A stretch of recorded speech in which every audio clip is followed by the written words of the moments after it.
കേരളം മുഴുവൻ ഇപ്പോൾ ഒരു ജീവന് വേണ്ടി പ്രാർത്ഥിക്കുകയാണ്. ഉറക്കമൊഴിച്ച് കാത്തിരിക്കുകയാണ് അർജുൻ എന്ന ആ 30 വയസ്സുകാരന്റെ മടങ്ങിവരവിന് വേണ്ടി. 6 ദിവസമായി അദ്ദേഹം മണ്ണിനടിയിൽ കുടുങ്ങിയിട്ട്. 2 ദിവസമായി കേരളത്തിലെ മുഖ്യധാരാ മാധ്യമങ്ങളുടെ 24 മണിക്കൂർ ചർച്ചയും ഈ വിഷയത്തിലാണ്.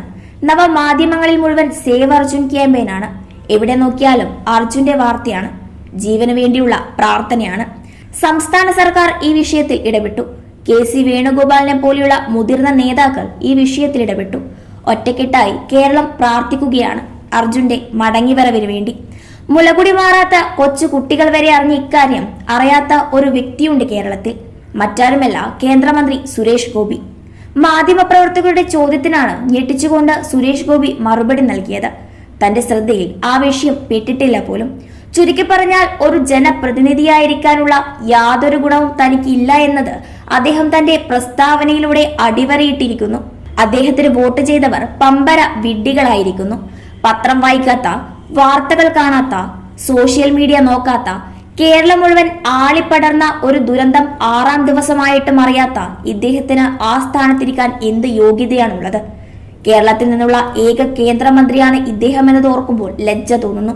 ഈ വിഷയത്തിൽ രാഷ്ട്രീയ മുതലെടുപ്പിനിറങ്ങിയ BJPക്കും കനത്ത തിരിച്ചടിയാണ് സുരേഷ് ഗോപി നൽകിയത്.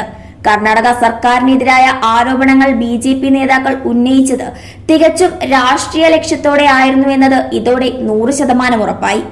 അർജുന്റെ ജീവൻ രക്ഷിക്കണമെന്നൊന്നും ഒരു BJP നേതാവിനും താല്പര്യമില്ല. ഉണ്ടായിരുന്നെങ്കിൽ ഏക കേന്ദ്രമന്ത്രിയെ ഏതെങ്കിലും ഒരുത്തൻ ഇതറിയിച്ചേനെ, വിഷയത്തിൽ ഇടപെടുത്തിയേനെ.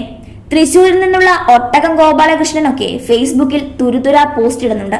ഇതൊക്കെ ആത്മാർത്ഥതയോടെ ആയിരുന്നുവെങ്കിൽ പോസ്റ്റ് ഇടുന്ന സമയം കൊണ്ട് കേന്ദ്രമന്ത്രിയെ ഇവർ ഒന്ന് അറിയിച്ചേനെ കാര്യങ്ങൾ. പക്ഷേ ദുർഭാഗ്യകരമെന്ന് പറയട്ടെ, ഈ വിഷയത്തെ അറിയാത്ത കേരളത്തിലെ ഏക വ്യക്തിയാവും ഒരുപക്ഷെ ഇവിടെ നിന്നുള്ള ഏക കേന്ദ്രമന്ത്രി. മിക്കവാറും 4 ദിവസമായി ഏതെങ്കിലും സിനിമാ ഷൂട്ടിങ്ങിലാവും. കാരവാനിലിരുന്ന് മേക്കപ്പ് ചെയ്യുന്ന ആൾക്ക്, പുറത്തിറങ്ങിയാൽ വിയർപ്പിന്റെ അസുഖമുള്ള ആൾക്ക്, 10 മീറ്റർ നടന്നാൽ വായിൽ കൂടി പത വരുന്ന ആൾക്ക് എന്ത് സാമൂഹിക പ്രതിബദ്ധത! ഒരു കാരണവശാലും അംഗീകരിച്ചു കൊടുക്കാൻ കഴിയാത്ത, ഒരു ന്യായീകരണവുമില്ലാത്ത പ്രതികരണമാണ് സുരേഷ് ഗോപിയുടെ ഭാഗത്ത് നിന്ന് ഉണ്ടായിട്ടുള്ളത്. ചില വിവാദ വിഷയങ്ങളിൽ പ്രതികരണം തേടുമ്പോൾ രാഷ്ട്രീയ നേതാക്കൾ ഇറക്കുന്ന സ്ഥിരമൊരടവുണ്ട്: ഞാൻ അറിഞ്ഞില്ല, കേട്ടില്ല, പഠിച്ചിട്ട് പ്രതികരിക്കാമെന്നൊക്കെ. അത് ഉത്തരമുട്ടുമ്പോൾ എടുക്കുന്ന, വാ തുറന്നാൽ വിവാദമാവുമെന്നത് വ്യക്തമാകുമ്പോൾ എടുക്കുന്ന 18ാമത്തെ അടവാണ്. ഇവിടെ പക്ഷേ അങ്ങനെയല്ല. ശരിക്കും സുരേഷ് ഗോപി ഇത് അറിഞ്ഞിട്ടില്ല എന്നതാണ് പരിതാപകരമായ യാഥാർത്ഥ്യം.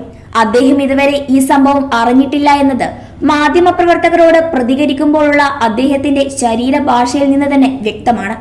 ജനങ്ങളോട് അങ്ങേയറ്റം പ്രതിബദ്ധതയുള്ള ഒരു ജനപ്രതിനിധിയുടെ, അതിലുപരി ഒരു കേന്ദ്രമന്ത്രിയുടെ ഉത്തരവാദിത്ത ബോധത്തിന്റെ ഏറ്റവും വലിയ അടയാളമാണ് ഈ പ്രതികരണം.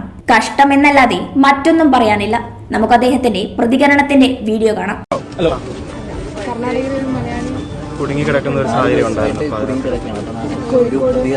പരാതി കൊടുത്തിട്ടൊന്നും നടപടി ഉണ്ടാവുന്നില്ലെന്ന് പറയുന്നത്.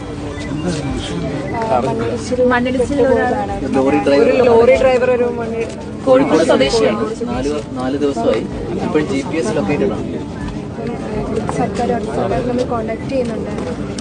ഫാമിലിക്ക് പ്രത്യേകിച്ച് ഒരു റെസ്പോൺസ് കിട്ടുന്ന അവസ്ഥ. വേണ്ട നടപടികൾ ഇതെവിടെ സ്ഥലം? കോഴിക്കോടാണ് സർ. കർണാടക ഷിരൂർ. ഏത് ഡിസ്ട്രിക്റ്റ്? ഡിസ്ട്രിക്റ്റ്